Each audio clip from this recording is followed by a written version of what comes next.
Alors, et ça va être effectivement, on va définir si l'avion fait plus de 5 tonnes 7 ou non. Vous devez l'avoir quelque part dans le livre, mais en gros, tous les avions qui sont, je vais passer ça,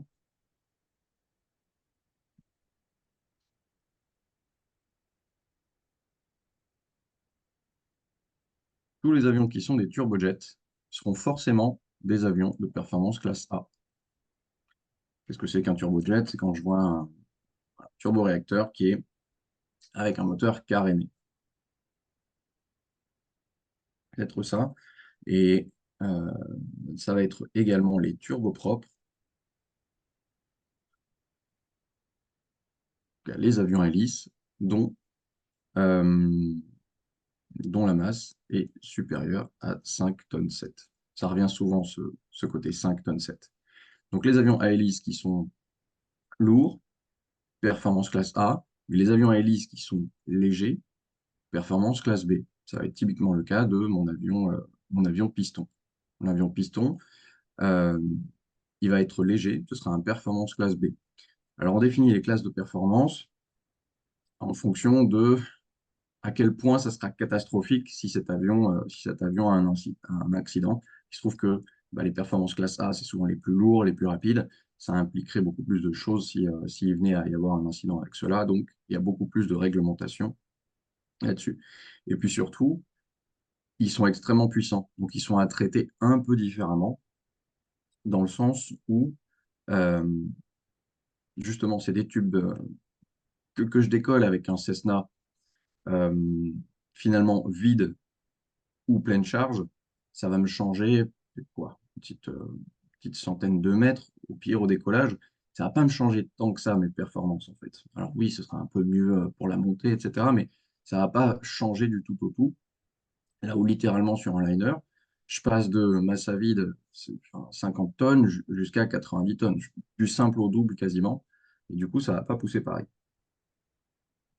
Donc finalement, la question en performance classe B, souvent quand on prend les calculs, c'est de se dire ben, en quelle distance est-ce que je suis en mesure de décoller? Et je compare ça à ma distance de piste. Là où sur du performance classe A, il y a tellement une différence en fonction du poids de l'avion que l'idée, c'est pas de se dire, bon, bah, je vais, je mets le poids de l'avion, puis ensuite je vois si je peux décoller, à quelle distance. Non, non. Je pars sur une distance de piste, et avec les calculs, je vois jusqu'à quel poids d'avion je peux monter.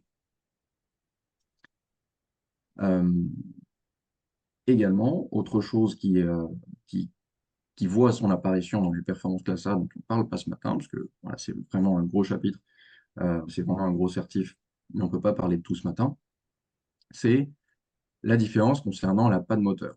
Un performance classe B, il est entendu qu'on ne prend pas en compte la panne moteur à tout moment, alors qu'en performance classe A, ça va être le cas. Je vais m'expliquer. Euh, Vous avez tous déjà vu des vidéos d'avions de ligne qui décollent. Il y a des call entre les pilotes, et à un moment donné, il y en a un qui dit V1. Ça correspondrait à quoi selon vous? C'est la vitesse à partir de laquelle on peut plus faire marche arrière sur le décollage. C'est ça. C'est deux vitesses à la fois. C'est la vitesse la plus haute à laquelle un pilote peut se dire, il y a un problème, j'interromps le décollage. Donc, c'est la vitesse la plus élevée possible à laquelle je me dis, oh là là, il y a une alarme qui se déclenche, je n'ai même pas le temps de regarder qu'est-ce que c'est. Si déjà elle s'est déclenchée, parce que normalement les alarmes sont en fonction du niveau critique qu'elles ont, elles vont apparaître ou non à ces moments-là. Donc si c'est une alarme qui est suffisamment critique pour être visible et se mettre à sonner, bon, bah, on arrête tout et puis on s'arrête dans la limite de piste. Si je m'arrête au-delà de ça, il risque de plus rester suffisamment de piste et j'arrive dans l'herbe ou dans le fossé qui est en face. Donc vitesse la plus élevée. Mais c'est également la vitesse la plus lente. Sur les calculs, ça va être la vitesse la plus lente à laquelle je peux me dire que eh ben, même avec un moteur en panne, j'ai possibilité de poursuivre le décollage et de faire grimper mon avion. de lui donner une altitude suffisante et de revenir se poser. Donc, pour la vitesse la plus élevée pour s'arrêter, la vitesse la plus faible à laquelle on peut se dire on poursuit le décollage. Parce que, parce que ces avions-là sont des avions capables. Ils ont vraiment la patate qu'il faut pour. Là où un avion de performance classe B, quand vous ferez du multimoteur à piston, vous verrez que, bah non, en fait, l'avion, il n'est pas du tout en mesure. Hein, et ça rend le performance classe B multimoteur assez dangereux. Il faut le comprendre dans un premier temps. Vous serez bien briefé par vos instructeurs dessus. Un avion de performance classe B, non seulement s'il y a une panne moteur pendant la course au décollage, on interrompt, voilà. Et même après rotation, il a commencé à décoller, il est potentiellement en volet 1 et le train d'atterrissage dehors. Une panne moteur à ce moment-là, cet avion prend immédiatement 600 pieds minutes en descente.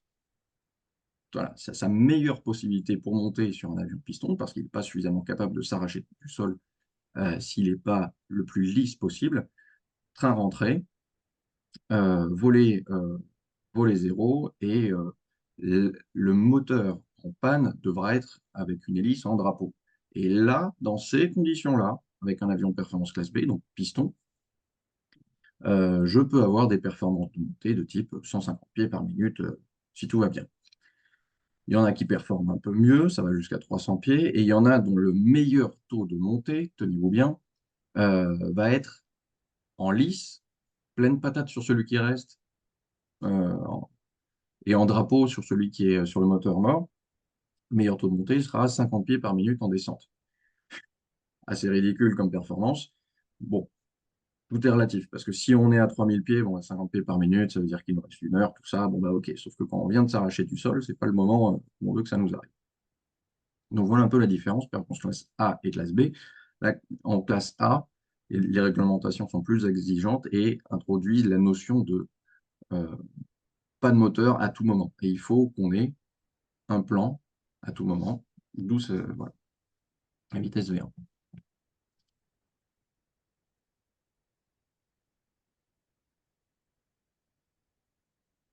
Donc, on va voir les limitations décollage, en route et atterrissage pour les performances classe A.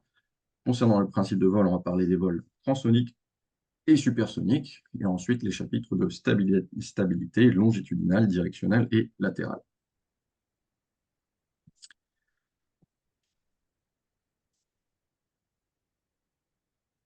Donc, pour les performances de classe A, on va parler de la distance de décollage qui est requise. De quoi j'ai besoin, moi, pour pouvoir décoller. Alors, on va parler déjà de la distance de décollage qui est requise,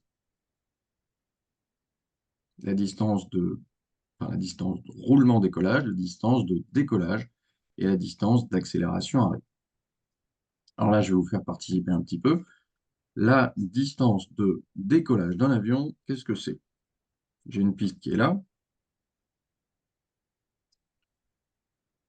et j'ai un avion qui prend, voilà, C'est quoi, qui démarre 15 pieds? 15 mètres? 50, 56 35 pieds. km. Ouais. C'est voilà. 35 pieds, la classe A.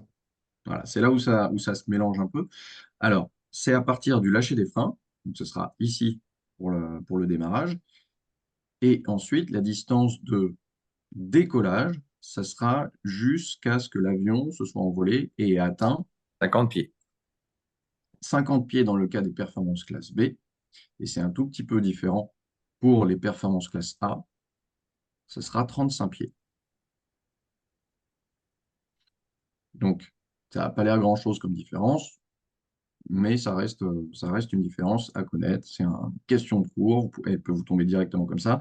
Quelle est la hauteur que l'avion doit atteindre pour être compté comme de la distance de décollage? C'est pas précisé dans le PowerPoint, mais 35 pieds piste sèche. Dès lors que la piste est mouillée, la distance de décollage sera comptée jusqu'à une hauteur de 15 pieds. C'est pas beaucoup 15 pieds, hein. Même pour un avion qui commence à être lourd et performant, c'est pas beaucoup. Donc 35 pistes sèches et 15 pieds piste mouillée, ça va être ma distance de décollage. Je vais refaire le même dessin juste, mais je dois agrandir une portion pour vous parler de la distance de roulement-décollage. Oups. Bon, c'est pas droit, mais c'est pas grave. Non, c'est juste l'orientation, ça. Non, oui, il y a une bonne pente de piste. Ah, pas grave. Voilà. Alors, Je distance de suis roulement. désolé, j'ai pas eu le temps de noter. Ouais. Sur piste mouillée, c'était quoi la distance? Je suis désolé de revenir. Donc, la distance, c'est depuis le lâcher des freins jusqu'à ce que Ouais, l'avion ait atteint une hauteur au-dessus de la piste de 15 pieds. 15 pieds. Ok, je Ça, savais c'est pas si sa c'était moins de 15 distance pieds. de décollage. 35 pieds piste sèche et 50 pieds quand on parle des performances classe B. Performance classe A, c'est Ok, soit 35, soit 15. génial. Merci, désolé d'être revenu dessus. Non, non, pas de souci, il faut. Alors, autre cas, distance de roulement-décollage. Donc, j'ai le lâcher des freins au début et j'ai un avion euh, qui décolle. Admettons que cet avion-là passe le seuil de piste à 35 pieds. Voilà, donc là, il y a 35 pieds. Quelle est sa distance de roulement, décollage dans le cas d'un avion de performance classe A? Donc, ça démarre au lâcher des freins. Je vais mettre LF, lâcher des freins ici. Et ça va jusqu'à... La rotation, non? C'est la moitié de la distance entre la Vélof et les 35 pieds et la Vélof, la mi-distance. Voilà, t'as pris un peu d'avance sur le cours, effectivement. Et bien là où sur du performance classe B, c'est effectivement la VLOF, donc vitesse lift-off, là où l'avion décolle les roues du sol, et auquel cas ça serait ici, là où j'ai mis le point d'interrogation. En fait, sur un performance classe A, je vais prendre une autre distance, il faut prendre en compte l'endroit où l'avion a décollé les roues, l'endroit où il a atteint ces fameux 35 pieds ou 15 pieds en fonction de piste mouillée, piste sèche. Je divise ça en deux parts égales, hein. J'ai une part ici et une part là. Et en fait, jusque-là, ça sera ma distance de roulement au décollage. Alors, bon, on est d'accord que c'est un peu ridicule parce que l'avion n'est plus au sol déjà. Mais pour faire un récap, je le mets en noir. Ma distance de roulement au décollage, ce sera depuis le lâcher des freins jusqu'à... Voilà, ça va être ça. Roulement décollage pour un performance classe A.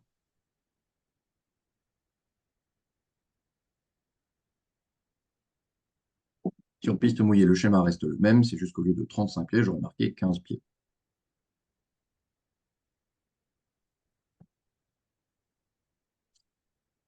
Je peux effacer? Pour moi, c'est bon. Allez, j'efface. Euh, voilà pour les définitions.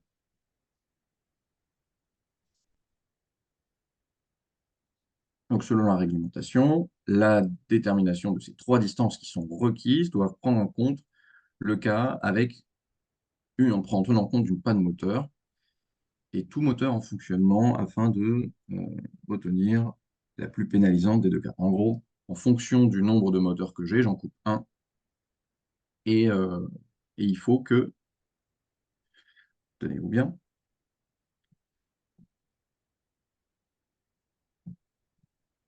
il faut que la distance, c'est dans le bouquin tout ça, que la distance de roulement au décollage requise, la distance de roulement donc, elle doit être inférieure à la Torah. Torah, rappelez-moi ce que c'est. La distance de roulage disponible. Distance de roulage disponible. Voilà, c'est ça. Take-off run available. Ensuite, la distance de décollage requise doit être inférieure à la TODA, plutôt simple, et la distance d'accélération arrêt qui est requise doit être inférieure à l'ASDA, Acceleration Stop Distance Available. C'est pas, c'est pas bien compliqué. Mais du coup, qu'est-ce que c'est que ces fameuses distances requises? Eh bien, en fait, la, la définition de ces distances requises, donc toute la partie qui est à gauche ici, on le voit juste après. Je vais tâcher de mettre du sens sur tout ça juste ensuite. Donc, il y a des facteurs à appliquer que voici. Distance de décollage requise. Eh ben, c'est depuis le lâcher des freins jusqu'au passage des 35 pieds, d'accord? Ça, c'est juste pour définir en image tout à l'heure. Eh bien, qu'est-ce que je fais? Qu'est-ce que c'est que la distance de décollage requise, véritablement? Ça va être la plus élevée de soit la distance de décollage quand l'avion est en N-1. N, c'est le nombre de moteurs. Donc, si je dis N-1, ça va être la distance dans laquelle l'avion décolle, tenant compte d'une panne moteur à V1. Ou alors, la distance avec N moteurs, avec tous ces moteurs, mais auquel j'applique un facteur. Je Tu vois l'as dans les. laquelle. T'as des abats qui tiennent pour ça? Ou c'est quoi? Ouais, Il y a des abacs pour ça. ok. Mais là, c'est un point de vue réglementaire pur, en fait. La question te sera demandée telle quelle. Quelle est la distance de décollage requise? Et on te donnera la distance juste en chiffres, en termes de mètres, voilà, quelle est la distance qu'utilise un avion quand il a une panne moteur ou quand il a ses deux moteurs. Bah, forcément, celle où il a ses deux moteurs, il décolle en beaucoup plus court. Mais il faudra appliquer à ça un facteur 1,15 et là, comparer les deux. Et la plus grande des deux sera la distance de décollage requise. Et donc, distance de décollage requise qui doit être dans la TODA, qui doit être inférieure à la TODA. Et du coup, pourquoi on pénalise les deux moteurs alors que enfin, N-1 devrait être plus pénalisant? Ouais, c'était ma réflexion dans un premier temps aussi. Mais en fait, on le sait d'avance qu'un avion qui a ses deux moteurs va décoller beaucoup plus court. Et on aurait tendance à se dire, bon, bah, s'il y en a un qu'on doit pénaliser, c'est quand même pas de moteur, parce ça se trouve, c'est ça voilà. En fait, c'est pas du tout la logique du truc. La logique, c'est de se dire que, bah, la logique, c'est déjà de se dire que une panne moteur, ça arrive quasi jamais sur ce type d'avion-là, beaucoup moins souvent parce que voilà, il y a des maintenances beaucoup plus poussées, etc. C'est déjà beaucoup moins probable. Et donc, ce que tu vas vraiment faire en termes de performance, c'est distance N moteur. Donc ça, on le pénalise en mettant un facteur, mais en plus, on prend en compte le cas où, qui arrive jamais, celui où tu perds un moteur. Bah, c'est comme les 50% dès qu'on connaît pas les distances d'atterrissage, quoi. C'est pareil, on prend un truc vachement plus grand, comme ça. Et puis comme partout, en fait, dès qu'on peut se tirer une balle dans le pied en termes dans ce chapitre performance-là, on se tire une balle dans le pied. Il y a un vent, je vais prendre 50% du vent de face, 150% du vent arrière. On fait tout pour se pénaliser. On tombe sur des calculs des fois, ce qu'on nous faisait faire en école, un DA42, 1100 mètres de piste, là où je peux poser un 320 quasiment. Euh, Quand tu fais tes calculs pour justement des vols commerciaux, tu te rends compte que tu n'es même pas en mesure de le poser et même pas de le décoller. Puis au bout d'un Ouais, moment, c'est même clair. les Ouais. instructeurs. Donc, au bout d'un moment, les instructeurs, ils disaient, bon, OK, vous avez fait le calcul en part 4, donc en utilisant la réglementation commerciale. Maintenant, remettez-moi une réglementation, un calcul avec réglementation non commerciale, NCO, et puis ça allait mieux tout de suite, quoi. Bon, même en NCO, hein, cet avion-là, je sais même pas pourquoi on l'a en école, hein. Parce qu'il est facile pour les élèves. Et si, si, quoi. Bon, Les perfos, c'est pas top quand même, hein. les perfos, c'est pas top. Bah, le baron, je suis pas sûr qu'il fasse beaucoup mieux. Il est lourd, hein. Alors, il a plus de patates, il est plus lourd. Ouais. Le Seneca, il faut choisir entre le fuel et le passager. Oui, c'est ça, c'est ça. Donc, pour la seconde partie, distance de roulement requise, distance de roulement décollage requise, donc jusqu'au fameux 50, jusqu'à la moitié de la hauteur. Donc, eh ben, je prends la plus élevée des deux, encore une fois, soit cette distance en N-1, soit cette distance avec N moteur, mais avec un facteur 1,15. Et ça n'a pas de sens d'appliquer sur la distance d'accélération-arrêt eh ben, une différence entre N-1 ou N. Là, il n'y a pas de facteur, tout simplement parce que je ne suis pas censé poursuivre le décollage, je suis censé m'arrêter, donc c'est le seul cas où j'applique pas le facteur. Et donc, Je prends la plus élevée des deux, je compare si ça rentre dans la Toda, je prends la plus élevée des deux, je regarde si ça rentre dans la Torah, et ça, je vois si ça rentre dans Asda, et tout va bien. Donc c'est un peu différent que performance classe B, où là, voilà, faut retenir que il faut que la take-off distance rentre dans la Torah, que la take-off distance fois 1,2 rentre dans la Toda, et fois 1,3 rentre dans l'Asda. Voilà, j'avais dû le voir l'autre fois. Ah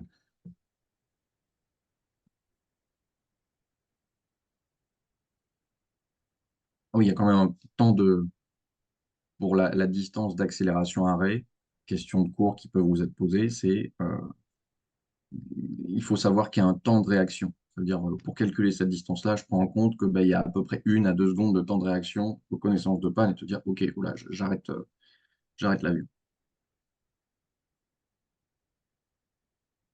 Moyen de freinage pris en compte pour l'accélération-arrêt, réduction de poussée, freinage des roues, donc manuel ou auto-break, anti-skid, spoiler si armé et inverseur de poussée si piste sèche.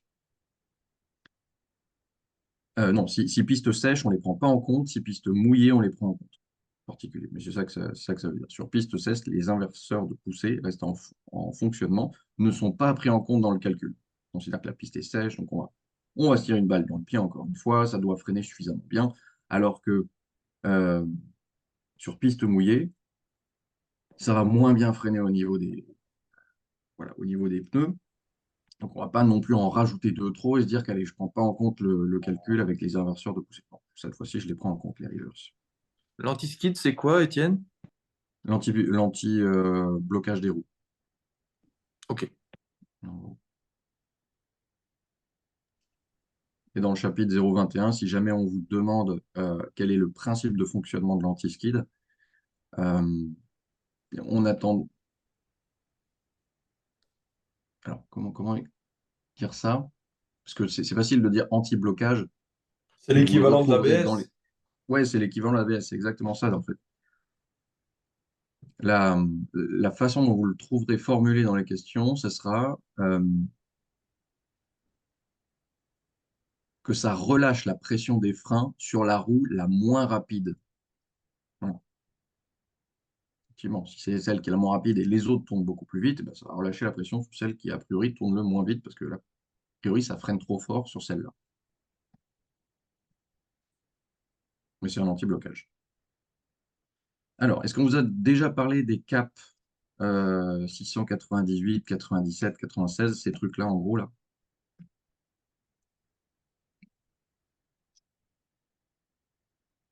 Oui, non, peut-être. Oui. Oui, on nous en a Ouais, parlé. Ouais. voilà, ok. Donc, en utilisant ce cap-là, c'est téléchargeable sur Google, hein, vous les trouverez assez facilement. Euh, donc, tous les ABAC sont dessus. Ce sont des avions génériques pour les examens.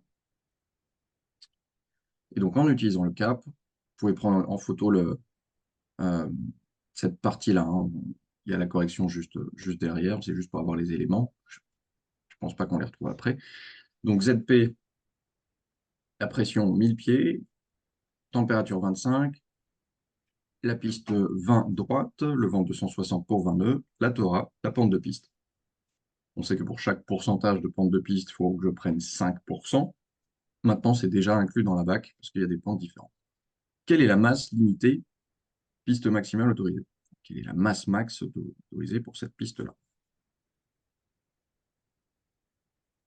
Ah ben non, ça va, c'est écrit là. Donc voici comment se présente un ABAC de performance classe A. La bonne nouvelle, c'est que sur des performances classe A, tout est inclus. Là où il faut savoir sur du performance classe B, vous rentrez d'abord le vent, le poids, vous tombez sur une distance, et avec cette distance-là, il faut appliquer les facteurs. Il faut appliquer les facteurs du genre, si la pente de piste est de 1%, il faut appliquer 5% supplémentaires. Si la piste est mouillée, hop, il faut que je rajoute un facteur, et qui n'est pas le même au décollage et à l'atterrissage. Sur un ABAC de performance classe A, c'est très différent, tout est inclus. Donc vous n'avez pas de petits facteurs à retenir, ce sera beaucoup plus simple. Et bien, fatalement, comme tout est inclus, ça veut dire qu'il y a juste un peu plus d'étapes sur la BAC, mais c'est pas grave. Vous voyez qu'on démarre ici à deux endroits. je démarre avec une certaine température. Donc là, ils m'ont dit 25 degrés. Donc je commence la bac ici, à gauche, mais en plus, euh, je commence quelque part ici, il y a 2400 mètres. Voilà, donc c'est à la fois écrit en mètres sur cette partie-ci, et c'est écrit en pieds sur cette partie-là. Tout est inclus sur ces abacs-là, donc ne pas hésiter à lire ce qui se passe. Donc là, par exemple, based on air conditioning on for pack soft, increase allowed mass by temps. Ou alors for engine on TIs, decrease allowed mass by truc. Enfin, il y a toujours des petites infos supplémentaires qu'on doit prendre en compte. Alors, ils ont donné directement la réponse. Mais comment je pars avec la logique? 25 degrés et je vais jusqu'à la ligne de référence qui s'est gourée parce qu'en fait, ça va pas jusqu'à 2000 pieds. La pression altitude, c'est 1000 pieds. On va y aller plus haut normalement. Bah ouais. Donc là, il y a une petite boulette qui. Enfin, j'ai repéré une ou deux coquilles dans le truc et ça fait partie d'une. En fait, il aurait fallu aller taper la référence line qui se trouve ici. Et une fois que je l'ai, je vais en face jusqu'à l'autre ligne de référence qui se trouve là. Ça, c'en est une. Donc ça, c'est première étape. Deuxième étape, ben voilà, on arrive jusqu'à la deuxième référence line. Et voilà. Autre étape, je parle de 2400 mètres. J'applique jusqu'à la référence, j'applique la pente de piste. L'autre référence line, j'applique le vent. Autre référence line. Là, j'ai pas l'info. Bon, ok. Normalement, c'est donné directement dans l'énoncé s'il faut prendre flap 15 ou 5.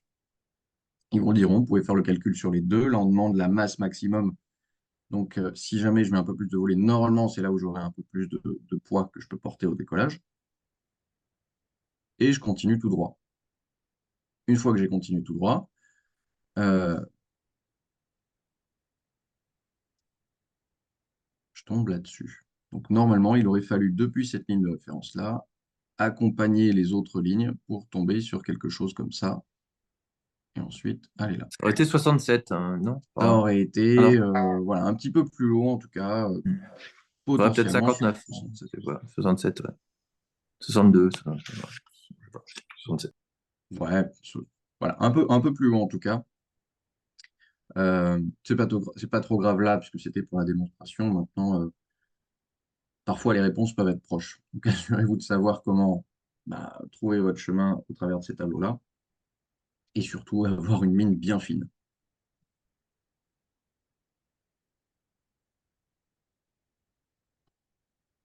Ça va pour ça? Allez, good. Next. Alors, autre concept, c'est les concepts des segments au décollage. Dès qu'on parle de segments au décollage, c'est la prise en compte de de la trajectoire et des prérequis d'un avion qui est en panne moteur au décollage pour les performances classe A. Alors, qu'est-ce que c'est? Jusqu'à 35 pieds, on ne parle pas de segment. Là, il n'y a rien eu. Euh, Avant 35 pieds, sur cette partie-là, j'ai un avion qui est sur sa course au décollage. Ici, il a atteint V1. Pas de moteur, c'est pas grave. C'était le moment de continuer. Le commandant a enlevé sa main des gaz, justement, dès qu'il y a eu le call V1. Il enlève sa main des gaz, comme ça, quoi qu'il arrive, on continue. Et il n'est pas tenté de réduire les gaz. S'il le fait, il y a tout qui part en branle, hein. Il y a les spoilers, ça se met à freiner tout seul. Enfin, voilà. Donc il enlève sa main V1. On décolle à partir de 35 pieds, parce qu'avant c'était de la distance de décollage, mais on considère qu'on est vraiment en l'air à partir de 35 pieds. Et on part sur le premier segment. Le premier segment, le voici. J'ai un avion qui, s'il avait tous ses moteurs, était censé monter à V2 plus 10 nœuds, pour toujours se laisser une marge. Mais maintenant qu'il est en panne de moteur, véritablement, on considère que la vitesse que l'avion doit avoir à cet endroit-là, c'est V2. Finalement, c'est ça la définition de V2. V1, on enlève les mains des gaz, on continue quoi qu'il arrive. V2, c'est la distance, c'est la vitesse de montée en panne de moteur.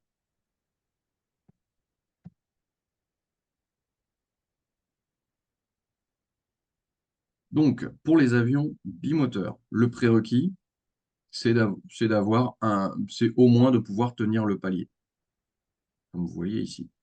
Au moins de pouvoir tenir 0%. Pour les trimoteurs, faut au moins pouvoir tenir une pente de montée à 0,3%. Et les quadrimoteurs, au moins 0,5%. Donc, il y a des prérequis sur chaque segment de vol. Faut malheureusement les connaître pour l'examen. Je ne sais plus s'il y a beaucoup de questions dessus, je ne pense pas. Le plus gros de ces questions-là sera de savoir où démarre le premier segment et où est-ce qu'il termine. Le deuxième, le troisième, etc. Et pas forcément les vitesses. Et sachez ce qui se passe durant les segments. Le Petite premier, on question. monte. Étienne, Vas-y. petite question. Dès que tu dis pas de moteur sur un bi, bon, ok, c'est la N-1. Dès que c'est sur un tri ou un quadri, c'est que un moteur? Ou c'est par deux? Ou c'est quoi? Non, c'est N-1 à chaque fois. C'est toujours un, d'accord. C'est toujours un moteur en moins. C'est de moins en moins probable de perdre un moteur, là où à l'époque, c'était assez commun, c'est le concept ETOPS, de, d'avoir plein de moteurs pour traverser l'océan, parce que c'était assez commun d'en perdre un en cours de route et puis basta. Euh, non, là maintenant, c'est vraiment peu probable d'en perdre un ou plus. Donc déjà, si on prend en compte dans les calculs qu'on en perd un, ça va. Pour l'anecdote, j'avais un capitaine qui me disait une fois une phrase que j'avais trouvé sympa. C'est un monsieur qui est proche de la fin de carrière et qui m'avait dit Yeah, I used to fly at a time where flying was unsafe and sex was safe. Now it's the opposite. J'ai bien aimé. C'est vrai. Donc, premier segment, 35 pieds jusqu'à la rentrée du train. Ça se fait assez vite, hein, parce que finalement, en positive climb, gear up, clac, ça se fait très rapidement, ce premier segment-là. Il faut que je tienne V2 et au moins une pente à peu près positive. L'avion, il monte pas forcément bien à ce moment-là. V2, pour le deuxième segment, il faut que je monte. Et là, il ne se passe rien. Il faut que je monte jusqu'où? Jusqu'à 400 pieds. Sachez que la définition de ce deuxième segment-là, c'est à partir de la rentrée du train jusqu'à 400 pieds de hauteur par rapport à l'aérodrome. Pour un pilote à ce moment-là, la seule chose qu'il fait, il n'y a même pas de call. On ne va même pas déclarer un Mayday, il n'y a rien qui se passe. On est en train de monter, je trim l'avion, parce que forcément, il y a une poussée dissymétrique. Donc, je trim le rudder derrière. Et une fois qu'il est trimé, autopilote on, et, et j'attends 400 pieds. Il n'y a vraiment rien qui se passe. Et à 400 pieds, je vais pouvoir commencer à faire quelque chose. 400 pieds, donc second segment, on est à V2. Les pentes, les voici pour du bimoteur, trimoteur, quadrimoteur. 2,4, 2,7 ou 3% au minimum. Une fois que j'ai atteint ces 400 pieds sol, je fais un palier. Je fais un palier, je clique sur l'autopilote, vertical speed 0, l'avion il réduit et je le laisse accélérer. Là, pendant ce temps-là, moi, je suis toga. Enfin, je suis pleine patate, j'ai qu'un seul moteur, c'est lui qui m'arrache du sol. Donc, et là, je fais un palier. C'est pas très nécessaire pour la rentrée des volets sur un avion léger d'accélérer beaucoup. Là où il y a des plages de vitesse qui sont tellement énormes sur un avion qui commence à être lourd, qu'il faut que j'accélère beaucoup avant de rentrer dans un cran de volée. Il y a vraiment beaucoup, beaucoup, beaucoup d'accélération pour que je puisse rentrer ces traînées-là. Donc j'accélère pour me mettre en lice. Et une fois que je suis en lice, c'est ça mon segment numéro 3, l'accélération, elle ne se fait pas par les gaz, hein, je suis déjà toga, elle se fait juste par le fait de faire un palier, rentrer des traînées. Et une fois que j'ai atteint, voilà, que je suis en lice, je peux monter. Alors là, la puissance sélectionnée, c'est plus toga. Je peux les sélectionner, qu'on appelle MCT. Vous voyez que tout en bas, il y a marqué toga sur les premières phases. Sur le quatrième segment, c'est MCT. Qu'est-ce que c'est qu'MCT? Maximal Minimal Cruise Trust? Non? Je sais pas. Non, j'ai Maximal entendu un continue ou bon un truc truc comme là. ça. Maximum continuous thrust. Maximum Continuous Thrust. Exactement. Parce que toga, ça veut dire take off, go around.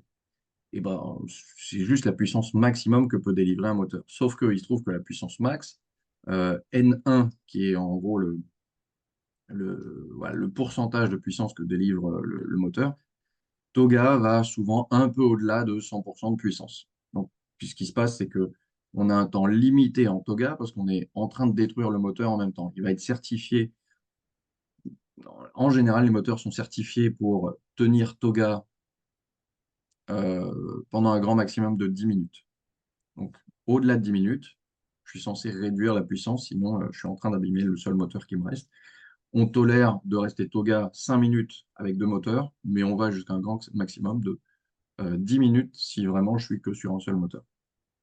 Et donc là, le cran qui est juste en dessous, ça va être MCT, Maximum Continuous Thrust. Ça veut dire que c'est le max de puissance que mon avion est certifié pour délivrer toute la journée. Ça va être juste en dessous, hein. Ça va être 98%. Mais il peut faire, tant qu'il y a du fuel dans les ailes, il peut faire toute la journée comme ça. Avec les pentes respectives, voilà, configuration lisse. Mais MCT, on l'utilise jamais non plus, parce que finalement, ce qu'on utilise au décollage, c'est la configuration Reduce Thrust Takeoff ou alors Flex Takeoff chez Airbus. En fait, ça permet justement de ne pas sélectionner MCT, de ne pas sélectionner Toga, voilà, de ne pas demander des cycles trop lourds au moteur. Donc, on lui demande, si la distance de décollage le permet, une puissance un peu plus faible. Ce qui est dans la réalité toujours le cas finalement. Il n'y a jamais la MCT. Faut la Toga, pardon. Euh, ouais, j'ai fait, alors en un an et demi, j'ai fait qu'une seule fois un décollage Toga. Mm. C'était vraiment parce que ben voilà, la piste était courte, le capitaine n'était pas confortable avec les performances indiquées qui nous disaient que bah, si en cas d'accélération arrêt, il nous restait 5 mètres avant la fin de la piste. Il a Mm. dit, bon, on va pas déconner, on va partir sur Toga.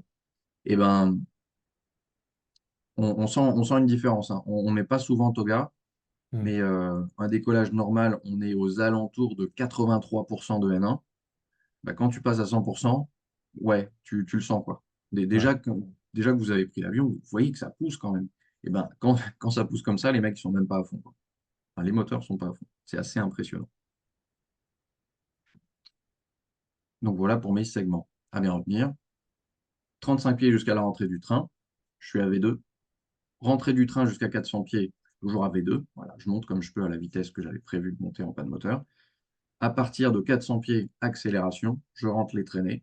Une fois que les traînées sont rentrées, je peux passer de Toga à maximum Continuous Thrust et je grimpe jusqu'à 1500 pieds. Une fois que j'atteins 1500 pieds, ça c'est la fin du quatrième segment, je peux rejoindre voilà, le, je peux rejoindre le holding que j'avais prévu, préparer un retour piste, enfin, etc.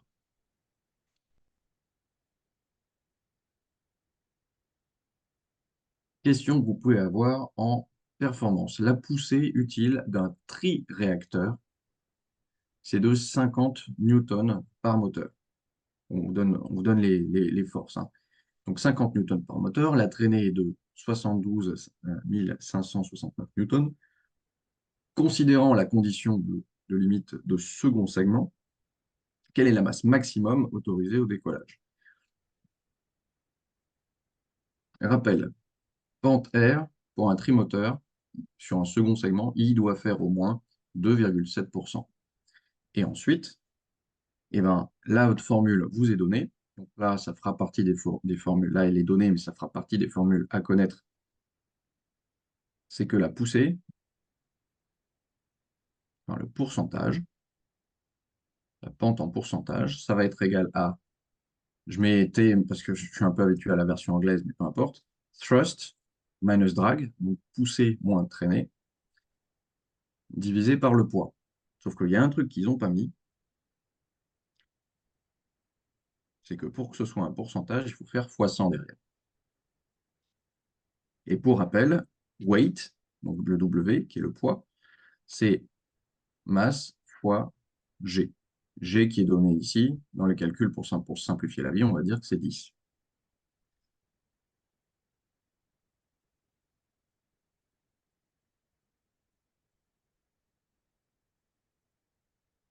Donc la poussée, moins la traînée, le tout divisé par le poids qui est égal à masse fois accélération de la gravité, fois 100, et ça doit me donner le pourcentage, la pente que je dois avoir. Maintenant, la question est tournée à l'envers, parce qu'on vous donne la pente voulue et qu'on cherche à avoir M, la masse maximum que je peux avoir pour tenir ces fameux 2,7%. Ça demande un peu de maths.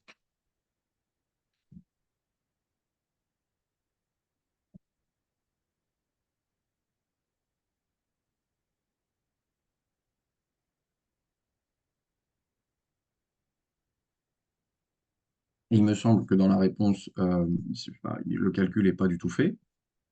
Donc, on va le faire ensemble pour le démontrer. J'ai donc 2,7% qui doit être égal à, je vous laisse me donner les chiffres, 50 000 moins 72 569 fois 100 divisé par M fois 10. Ouais, alors c'est vrai que j'avais marqué M fois 10. Donc je vais mettre fois 10 parce que G c'est 10 ici, ok très bien. Moins 72 569, ok ça c'est la traînée, mais qu'est-ce que je mets au niveau de la poussée? C'est un 100 000. triréacteur. Chaque moteur délivre 50 000 newtons. Bah, 150 000. Ça c'est ce qu'on a envie de mettre. C'est 100 000, ouais, parce on considère N-1. Exactement. Dès qu'on parle de segment, on est en train de vous parler d'une considération avec un avion avec une panne moteur. Donc effectivement, le piège dans cette question-là, euh, c'est de se dire que si on vous donne un triréacteur, il faut prendre en compte que deux moteurs. Si on vous donne un bimoteur, bref, à chaque fois, on en enlève un pour les calculs. Il faut en définir une masse.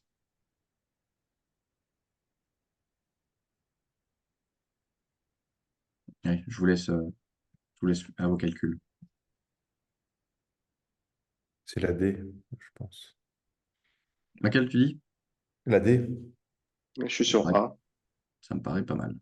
Alors A, c'est quand tu as pris en compte 150 000 newtons, parce que tu as pris en compte trois moteurs, je crois. Ah, ok, d'accord. Hmm, c'est ça. Donc dès qu'on parle de segment, on enlève un moteur. Maintenant, c'est un truc qui peut être demandé aussi. Si on vous demande quelle est la pente que vous aurez avec tous vos moteurs, effectivement, là, tu prends en compte les trois. Mais dès qu'on parle de segments, il faut que tu te dises, ah mince, là, si on parle des segments, c'est qu'on est en train de prendre en compte, en considération la panne moteur.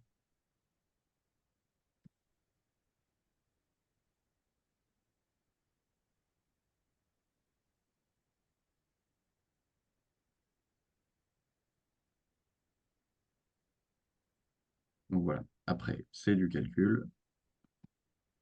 Et je pense que vous saurez faire. L'idée, c'était de voir où est-ce qu'on se fait piéger sur ce type de question. Et effectivement, ça tombait sur delta.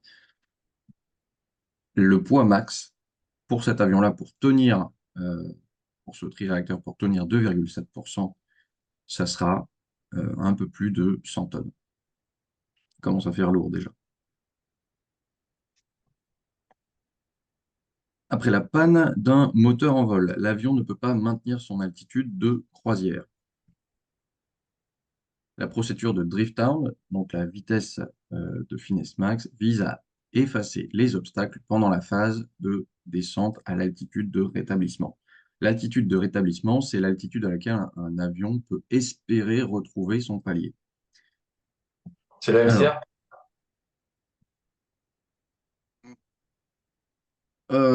ça serait pas la VMCA, ça serait la VMD.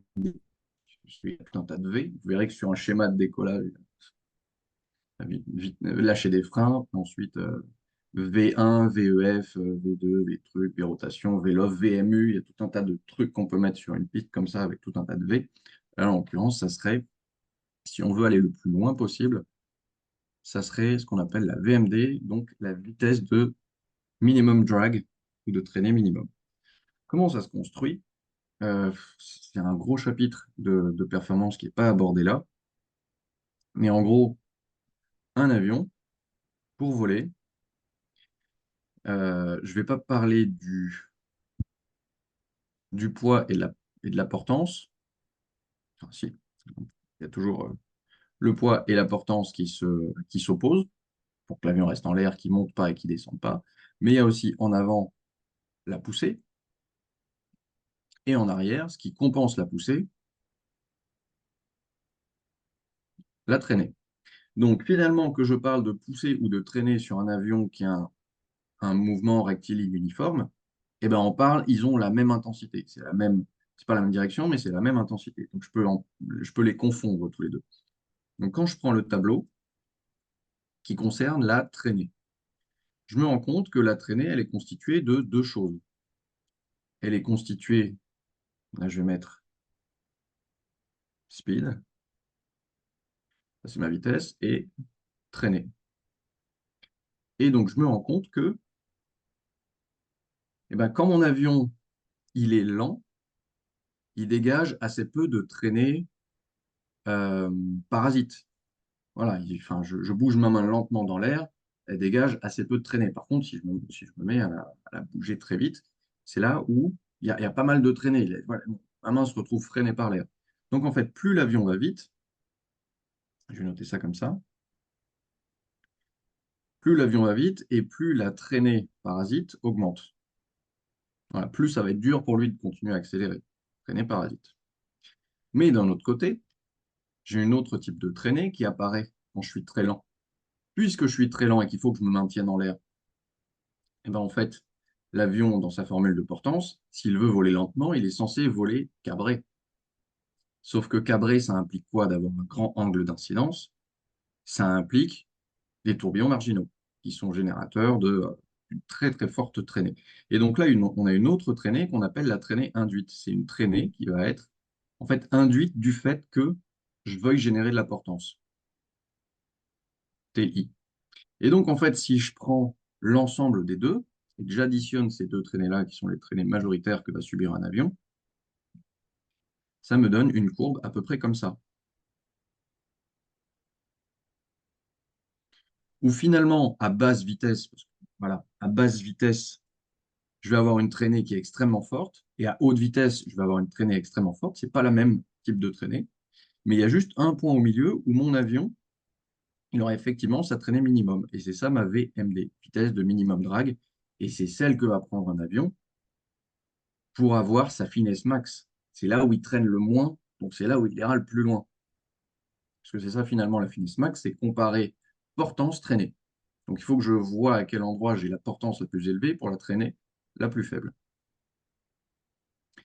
Et donc un avion qui va très vite, il génère beaucoup de portance, enfin de beaucoup de traînée. Il est à fond, il a pleine patate, il ne peut pas accélérer plus loin, mais tout qu'un avion qui vole extrêmement lentement comme ça, on se rend compte qu'en termes de tours minutes, eh ben, il est pleine patate et il tient à peine le palier, quoi. Il est suspendu à son hélice. Et donc la procédure de drift down, ça va être pour cette chose-là. Donc si je prends en compte que la courbe de traînée, c'est la même que la courbe de puissance, eh ben, en fait, ça veut dire que cette courbe-là qui fait un U en orange, non seulement c'est la courbe de traînée, mais en plus, ça veut dire que c'est la puissance qui est nécessaire au grand minimum pour que mon avion tienne le palier.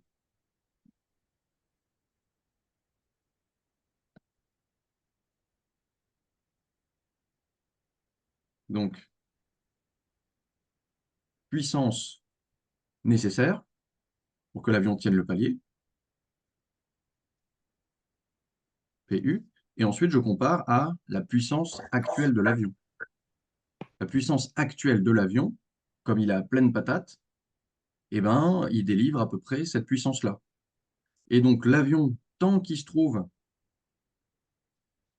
à voler entre cette vitesse-là et cette vitesse-là, eh ben, il peut voler. Il a plus de puissance disponible que de puissance qui est nécessaire. Parfait.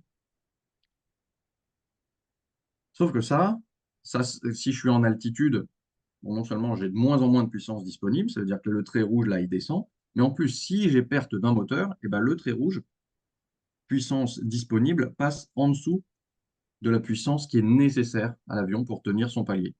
Et bien, qu'est-ce qui se passe? L'avion, il est incapable de tenir un palier et fatalement, même en tenant la vitesse de minimum drag, la vitesse de finesse max, il est forcé de descendre. même si je suis pleine patate sur le moteur restant, c'est pas possible, j'ai pas assez de puissance. Par contre, comme je descends en altitude, l'air devient de plus en plus dense, le moteur restant va regagner un peu plus de puissance parce que la densité augmente. Et donc, je vais finir par avoir, entre la courbe de puissance disponible et celle qui est nécessaire, un point de contact unique ici, qui est justement à VMD, vitesse de minimum drag, de traînée minimum. Et donc, si à pleine puissance, j'arrive à maintenir cette vitesse-là en cabrant plus ou moins, eh ben, je recouvrerai un palier à une certaine altitude qui s'appelle l'altitude de rétablissement. Si je suis plus lent que ça veut dire que je suis en train de cabrer, donc mon avion s'enfonce, il ne peut pas tenir le palier. Si je suis plus rapide que ça veut dire que l'avion est en train de piquer, donc il descendra plus bas que ça. Il me semblait que c'est la VMCA, c'était la même chose. Pas du tout. On en discute. Ouais, d'accord, on en rediscutera, mais d'accord, ça marche. Ouais, c'est un peu plus tard dans le principe de vol. On va discuter de la VMCA, c'est un vrai sujet. Euh, c'est pas du. Voilà.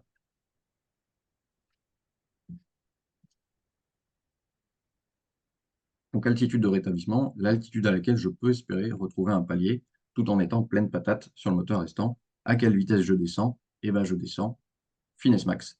Sauf qu'au début, finesse max ne me permettra pas d'être en palier.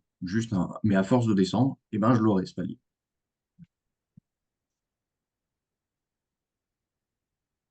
Concernant la réglementation, elle nous dit que dans cette procédure de drift down où l'avion tient sa VMD vite, voilà, durant toute sa descente, il doit effacer d'au moins 2000 pieds tous les obstacles et terrains le long de la route. Ça veut dire que s'il est dans une région montagneuse, eh ben, il faut qu'il ait prévu une trajectoire qui fait qu'à aucun moment il se retrouve à 2000 pieds trop proche du sol. Ou alors que la pente nette, elle, à 1000 pieds au-dessus de tous les obstacles. Parce que j'ai une pente brute, et ensuite je dégrade voilà, volontairement, parce que j'aime bien me tirer une balle dans le pied dans le chapitre performance, il faut que cette pente-là soit au moins euh, positive à 1000 pieds au-dessus de tous les obstacles. Dernier point de réglementation, il faut qu'une pente nette positive, c'est-à-dire que l'avion soit capable de ne serait-ce que de monter de 0,1% quand il arrive 1500 pieds au-dessus du terrain de déroutement prévu. Donc ça, c'est vraiment le cas où j'ai une panne moteur au-dessus des Alpes. Je ne peux pas tenir le palier, je suis forcé de descendre. Je dois m'assurer que dans l'escape route, ça veut dire que pendant le chemin de diversion, que je ne me rapproche pas trop du sol. Vidange de carburant est autorisé pour la manœuvre.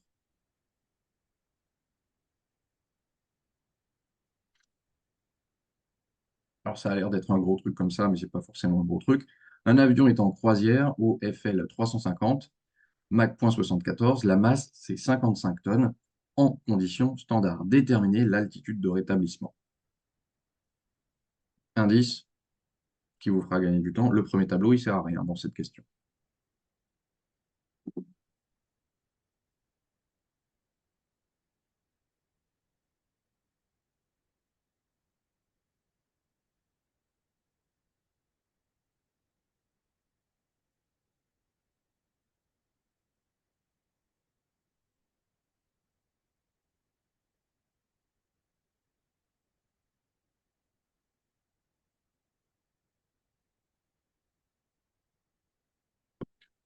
Drift down, speed et level off, qui veut dire palier.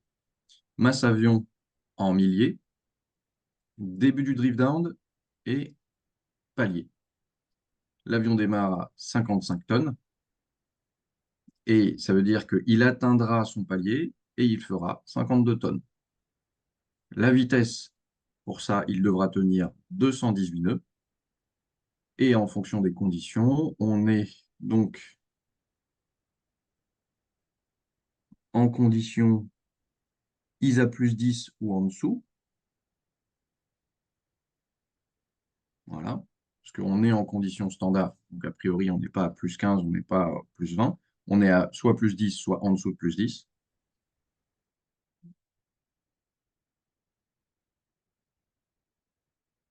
Condition standard, donc level of altitude, 21 900 pieds.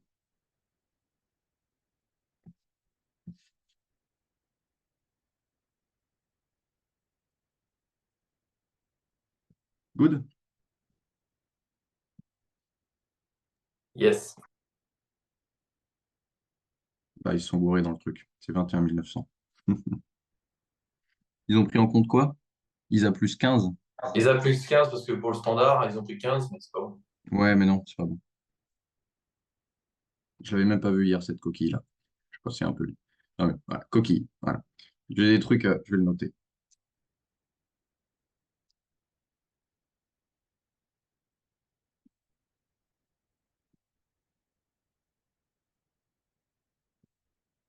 Voilà, next. Oh bon, là, vous avez déjà vu la partie rigolote qui concerne les performances classe A à l'atterrissage. Alors, performance classe B, on vous dit quand ça décolle, la distance de décollage, c'est jusqu'à 50 pieds. Et à l'atterrissage, 50 pieds également. Les performances classe A ne diffèrent qu'au décollage. Parce que l'atterrissage, on est également à prendre en compte une hauteur au seuil de piste de 50 pieds. Ça, c'est réglementaire, c'est tous les avions pareils. Et on est censé, sur un avion de performance classe B, être à 1,3 de VS. Sur un avion performance classe A, c'est 1,23 de VSRO. Ouf, comment ça faire? VSRO pour Reference Stall Speed. Reference Stall Speed, si je dois l'expliquer en 2 mots, c'est la pente de ce graphe. On sait qu'on décroche à cause d'une incidence. Donc, forcément, alors, c'est quoi ici? Je mets des termes anglais, hein. C'est L pour coefficient of lift, mais bon, c'est coefficient de portance, c'est juste par habitude que je l'ai mis comme ça, et incidence. Sur un avion de type assez léger, on a cette pente-là, qui implique que bah voilà, le décrochage, il a lieu là, et c'est assez flagrant. Là où et ça a impliqué un certain poids et un certain nombre de G, on va dire que l'avion est à 1 G, ça a impliqué une certaine vitesse de décrochage. Sauf que sur un liner, avec des ailes en flèche, c'est ce qui implique justement des ailes en flèche, coefficient de portance et angle d'incidence nous donne une pente comme ça. Donc en fait, l'angle critique où je commence à avoir une diminution du coefficient de portance en fonction de l'incidence qui n'est pas tout à fait définie. Donc le moment où tu décroches avec un avion avec des ailes en flèche ne se ressent pas comme un avion avec des ailes rectangulaires. Des ailes rectangulaires, tu décroches, ton avion il pique du nez, il tombe, magnifique, parce qu'en plus il récupère de la vitesse, donc il a envie de sortir tout seul du décrochage. Là où un avion avec des ailes en flèche, c'est pas du tout ça. Non seulement il n'y a pas d'abatté, donc on ne sent pas qu'en fait on s'enfonce. Je ne suis pas censé parler de ce chapitre-là, mais en gros, des ailes en flèche, plus les ailes sont en flèche, plus l'avion aura tendance à chuter des fesses.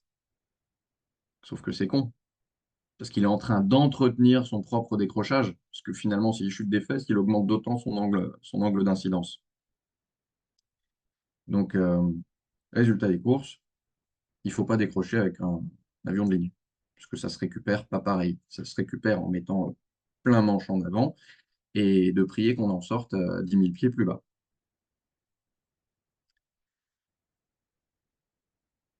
Question, comment d'autres est-ce qu'on fait pour faire en sorte de sortir d'un décrochage sur un avion lourd? Puisque du coup, on sait que c'est beaucoup plus dangereux. On va jouer, Réponse? Pardon, vas-y. on va jouer avec la puissance. On peut jouer avec la puissance, c'est pas on peut jouer avec la puissance, mais en fait, ajouter de la puissance avec des moteurs qui sont en dessous ajouteront un couple cabreur. Donc, pour réduire complètement. Donc en fait, il faut réduire complètement. En fait, Et il y a pas de réelle solution qui vont te faire sortir en un claquement de doigts d'un décrochage d'un avion de ligne. Euh, et justement, comme on ne veut pas y être, la solution, c'est plutôt de faire de la prévention et se dire, bon, les gars, on ne va pas inventer des dispositifs pour nous en sortir, on va inventer des dispositifs pour ne jamais y entrer. Stick shaker, se met à vibrer, pour t'indiquer, oh là là, c'est dangereux. Stick pusher, ça pousse tout seul. L'Airbus qui s'est vendu dans un premier temps avec des systèmes qui disaient Ne vous inquiétez pas, notre avion, il est indécrochable. Le pilote, il tire aussi fort qu'il est con sur le manche, l'avion, il refusera. Effectivement, tu le tentes, hop, l'avion te dit non et ne t'écoute même pas. Donc, ouais, on ne veut pas y entrer sur un avion lourd. Il n'y a pas une histoire aussi, les avions en empennage hanté sont plus difficiles à récupérer que les classiques, style ATR. Alors ça, je me rappelle, je l'avais entendu d'un mec qui avait peur des décrochages avec empennage hanté sur avion léger, qui me dit, non, moi je ne fais pas ça, ça craint rien. Les avions légers ne craignent pas ça. Ce qui se passe, c'est que dès lors que tu as un décrochage, forcément, tu as des filets d'air qui sont décollés. Ça, c'est ton aile principale, tu as des filets d'air qui sont décollés, etc. Sauf que le manque de peau, c'est que sur un avion où tu as l'empennage qui est à peu près par ici, il est, entre guillemets, à peu près en dehors des, des filets déjà décollés et déjà turbulents. Alors que dès lors que tu as un empennage hanté, la partie, l'empennage horizontal est beaucoup plus haute et donc se trouve dans un air qui est turbulent et donc est moins efficace pour récupérer d'un, pour récupérer, pour avoir de l'autorité en, d'avoir de l'autorité en tangage. Ce type de décrochage-là ne peut se produire qu'en avion lourd et ça s'appelle un deep stall. Je n'ai pas la traduction française, mais en gros, tu as un décrochage profond parce que non seulement l'avion il décroche, mais en plus, tu n'as pas d'autorité à l'arrière pour le faire piquer vers le bas. Effectivement. Il n'y a pas lieu de s'inquiéter sur un avion léger, c'est pas assez flagrant. Donc, VREF, c'est la vitesse de passage des 50 pieds à l'atterrissage pour un performance classe A. C'est défini comme étant 1,23 de reference stall speed. Sauf qu'en fait, tout ça, c'est la même tambouille, parce que quand on regarde reference stall speed, on a appliqué déjà un facteur de 7%, mais si je rajoute 7% là-dessus, ça veut dire que je suis à 1,3 de stall speed. Bon, alors, en gros, que ce soit 1,3 de la vitesse de décrochage ou 1,23 de la reference stall speed, c'est pareil. Juste dans le texte, c'est pas écrit de la même façon, mais dans les faits, c'est la même chose. Distance d'atterrissage réelle démontrée piste sèche, passage de 50 mètres jusqu'à l'arrêt complet de l'avion. Oups. Et la distance d'atterrissage requise, il s'agit de la distance d'atterrissage démontrée, majorée par un facteur réglementaire. Ça va peut-être vous parler un peu, mais sur piste sèche, un avion à réacteur est censé atterrir sur 60% de la piste disponible. Landing distance available, pour rappel, c'est la distance du seuil de piste à l'autre seuil de piste, sans tenir compte des prolongements arrêts, prolongements dégagement, etc. C'est vraiment de seuil à seuil, même si potentiellement il y a des parties pavées plus longues, seuil à seuil, c'est ça ma landing distance available, et l'avion turbo-réacteur doit atterrir dans 60% de cette distance-là. C'est vous dire à quel point on prend des marges. Et c'est ça que ça veut dire. Distance d'atterrissage piste sèche doit être inférieure ou égale à 60% de la LDA. Mais je peux le tourner le problème dans l'autre sens. Je peux me dire que je prends la distance d'atterrissage piste sèche, je multiplie la distance que va avoir l'avion fois 1,67, et ça doit être inférieur à la LDA. Mais que ce soit le calcul du haut ou du bas, on parle d'exactement la même chose.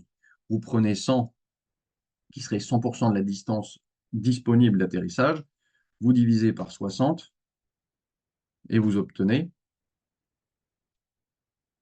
pour ceux qui ont une calculette en main,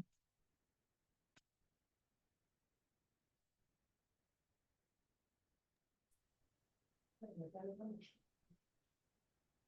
1,67. ben voilà. Donc juste pour montrer que c'est exactement le même calcul, c'est juste qu'on a pris le problème à l'envers. Soit je dis j'atterris dans cette distance-là et je regarde si ça correspond à 60% de la distance disponible, soit je prends la distance actuelle, je multiplie par 1,67 et je vois juste si ça rentre dans la distance dispo.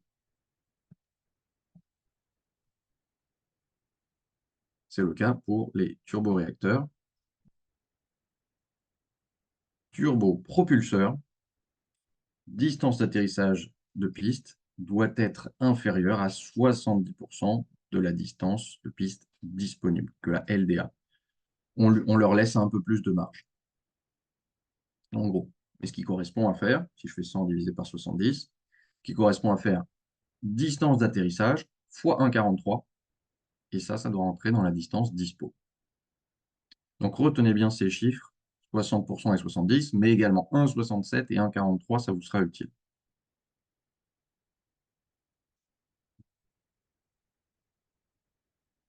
Good pour ça? Allez. Piste mouillée, la majoration, à moins qu'il ait été défini autre chose dans la FM par le constructeur, il faut majorer de 15% la distance d'atterrissage par rapport à une piste sèche. Donc une valeur à 15% peut être acceptable en fonction du manuel de vol, comme toujours. Turboréacteur, donc, distance d'atterrissage qui est requise piste mouillée, je prends la distance d'atterrissage piste sèche, celle que je sais que mon avion va avoir, je multiplie fois 1,67, piste mouillée, fois 1,15 encore, et je regarde si tout ça, ça rentre dans ma landing distance available. Si c'est le cas, je peux atterrir. Et bon, là, ils ont juste fait que voilà, 1,67 fois 1,15, ça me donne ça. Donc, ça a quasiment multiplié ma distance par 2.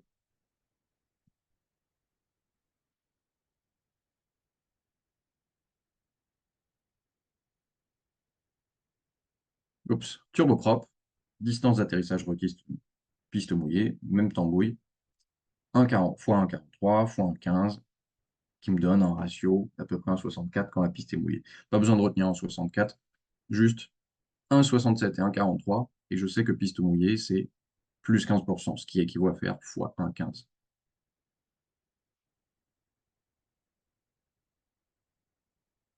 Petit exo pour vous. Vol commercial est planifié avec un turboprop classe A vers un aérodrome. La distance d'atterrissage piste sèche obtenue via le manuel de vol, c'est 1090 mètres. La piste est prévue mouillée à l'arrivée. Quelle est la distance d'atterrissage requise?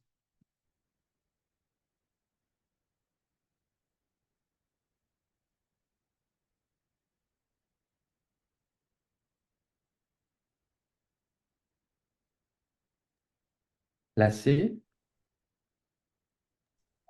C'est la réponse C, je crois.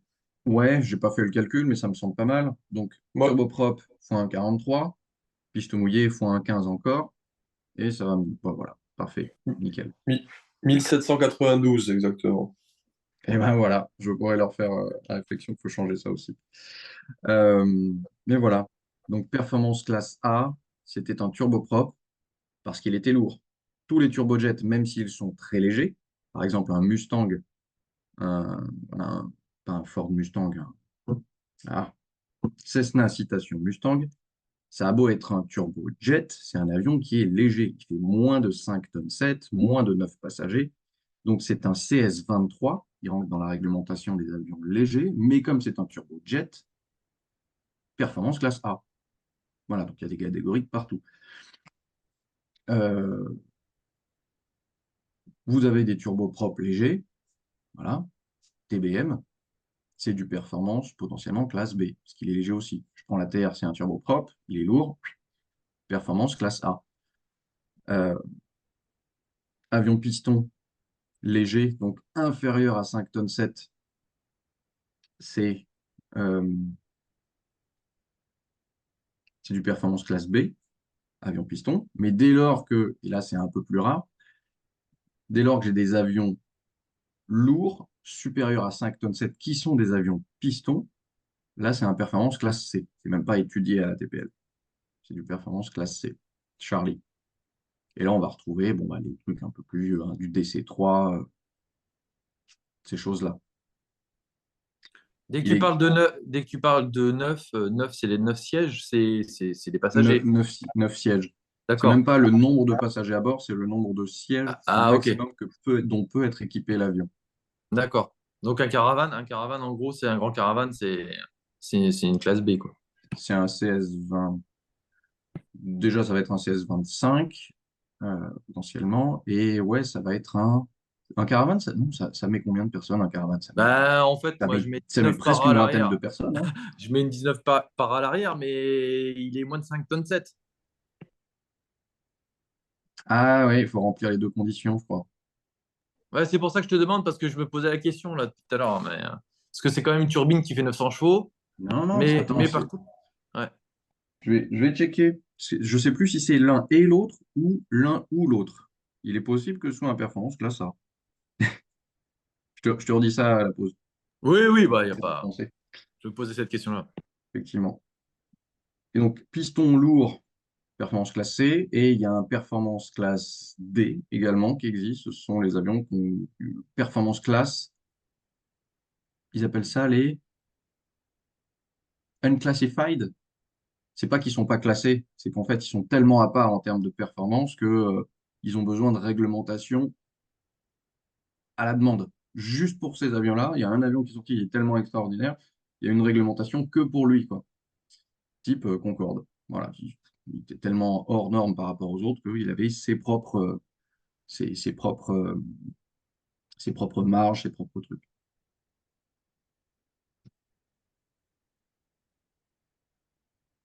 Déterminer la masse maxi piste atterrissage dans les conditions suivantes. Petit exercice sur le cap 698.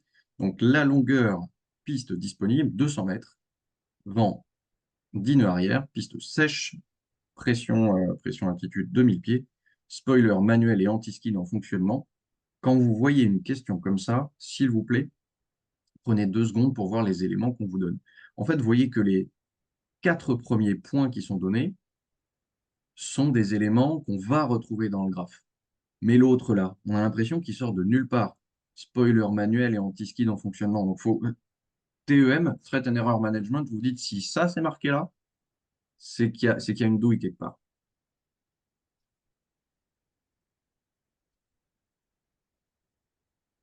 La bonne nouvelle, c'est que tout est marqué sur Ouais, c'est sur ces decrease, hein. attaques de performance classe A. Et donc, Decrease. for manual spoiler, anti-skid opératif, c'est le cas. Decrease field length, donc je diminue la distance qu'on nous a donnée juste avant, de l'ordre de 650 pieds. Voilà. Les infos sont jamais au hasard.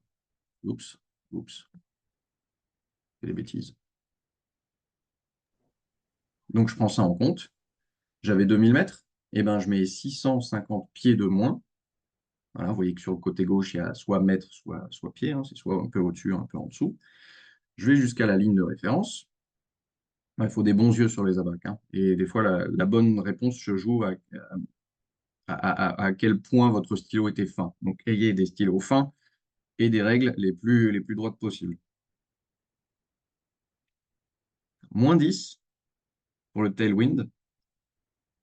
On ne nous a pas donné de notion de mouillé ou sèche, je ne sais plus. On ne nous a pas donné la notion de flaps.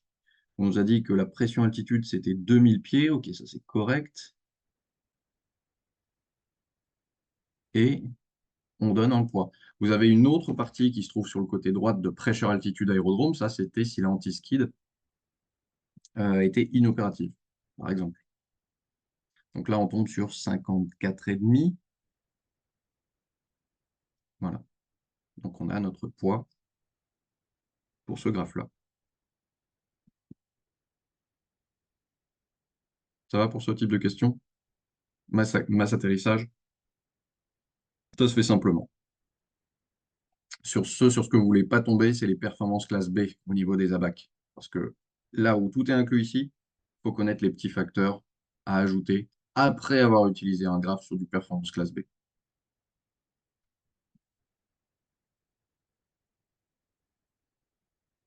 Ça, c'est marrant, ils remettent la même question. Ils mettent 54,5 tonnes, 54,9. Ok, on va dire que c'est le plus proche. Ah, mais ceci dit, ça ressemble assez bien à ce qu'on peut avoir le jour J en examen. Parce que parfois, il y a des trucs un peu ambigus où on a deux réponses qui sont vraies. Il y en a une qui est plus vraie que l'autre. Donc, il faut partir sur la plus vraie, ou parfois, c'est pas tout qui est correct, et il faut choisir la moins fausse. C'est pas souvent comme ça. Souvent, il y a vraiment une réponse précise, mais euh, voilà.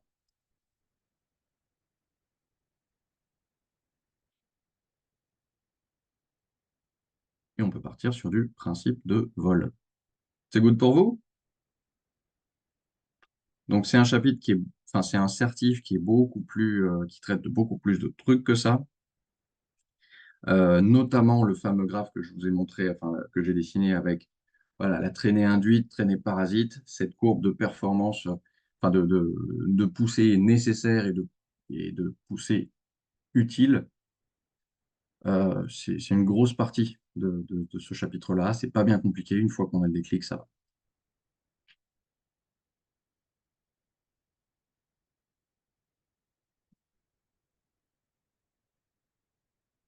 Bon, et ben, si on a survécu à ce matin, je peux vous proposer une pause café, puisqu'on change de chapitre. Si vous avez des questions, n'hésitez pas. Et puis je vais voir pour ton caravane. Ouais, te mets pas Martel en tête, hein, c'était juste une Ah question. non, mais pas de souci, mais je peux avoir l'info très rapidement en plus. Donc on se retrouve à, je donne un quart d'heure, un 45. Ça marche, merci. Ok, merci. Ça marche, à tout de suite.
Moi, j'ai dit 45, mais ça fait 20 minutes, 15. Ouais. J'ai une horloge qui n'était pas tout à fait à l'heure.